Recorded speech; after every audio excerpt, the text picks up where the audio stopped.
กูมาเอากูเหมาะกับอันนี้บ่นี่เจ้าความเหมาะสมกับพระพุทธรูปเจ้าต้องเอานับถือแทนอยู่กับมึงแพ็คผู้อยู่ตะกระทางดอกไม้ผู้พระพุทธรูปฮะค่อยมีแพ็คคู่นะไหนเอามาอีกตัวหนึ่งกูจะเอาไป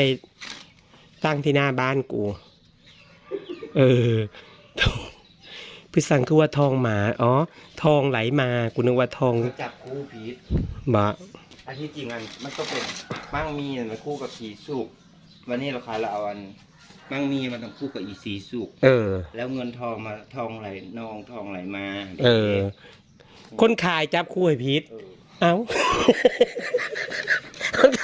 คนขายไม่ได้มือตาเบาะขายของก็ได้มันก็เลยหรือว่าคนถ่ายเป็นพม่าอ่านหนังสือบ่ออกมันก็เลยมั่งมีสีซุกมันเลยบ่อยู่มันก็เลยบ่ได้หามันดิมีแต่มั่งมีกับไหล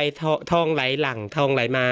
ทองไหลมาอันนี้ผัดมั่งอันนั้นผัดบ่คู่สีซุกหายก็เลยบ่รวยเงินไหลนองผัดบ่มีก็เลยอยู่ได้สำนีได้จะทองไหลมามันก็เลยเอาไปจำเบิดทอง